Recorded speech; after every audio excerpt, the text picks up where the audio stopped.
So, ayan, ayan. Puno ito ng mga pang prices namin sa New Year's Eve na gagawin namin ng mga pang gift.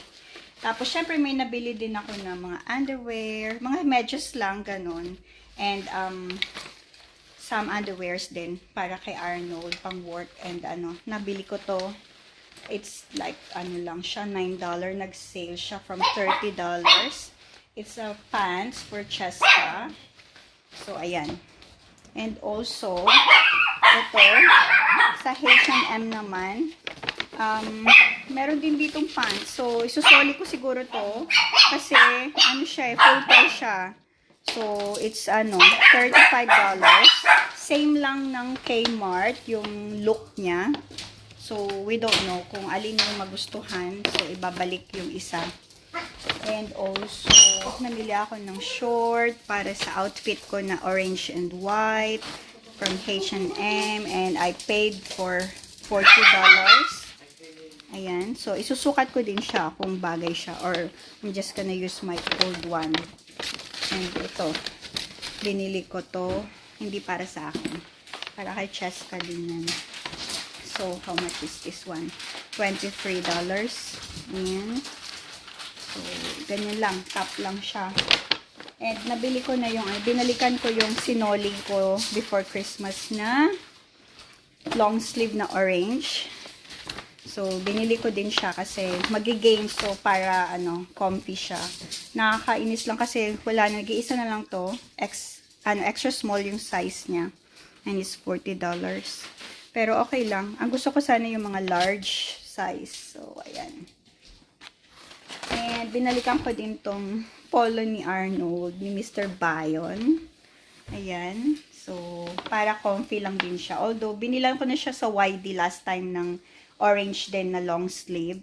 Kaya lang, siguro yung binili ko sa Forever New and yung long sleeve ni Mr. Bayon, isusuot na lang namin yung sa birthday ko before siya umalis. So, ito is, $40, $39.99 from H&M din. Ayan. So, maganda siya. Mag-white short lang din siya. Tapos, ano pa yung mga laman dito? Mga kung ano-ano lang. Namili din kami ng hoodie, SpongeBob. Gusto ni Arnold. Ni Mr. Bayon. So, ayan. Bale, nag-pay lang kami ng $23 from $50. So, why not, diba? So, it's SpongeBob siya. Ayan yung back niya. Pang lang, everyday lang sa winter. Kasi sayang mura na. But this one is not on sale. Pero nagustuhan to ni Mr. Bayon. Yung nasa na black short. Maganda siya. Thick quality and mayroon pa ditong paganyan. Kung gusto mong i-tighten yung sa niya, sa legs. And it's $40. Ayan. So, nagustuhan niya. So, minsan lang naman siya And also, syempre, meron akong orange kasi magiging uso ang orange next year. Oh, this one is only $26. $25.99 from, I don't know. Wala siyang original price na nakalagay dito kasi nag-iisa na lang to kanina. And the last but not the least, ayan, t-shirt na nabili namin na $15 na white lang. So, ayan. Kay to, Mr. Bayon to. Ayan. Ganyan lang naman yung itsura niya. And madami siya nabili ng mga socks.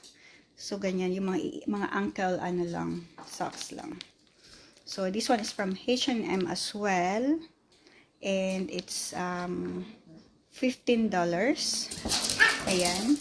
So, madami na siya. Ilang na to, pairs na to. 7. So, ayan. So, why not, diba?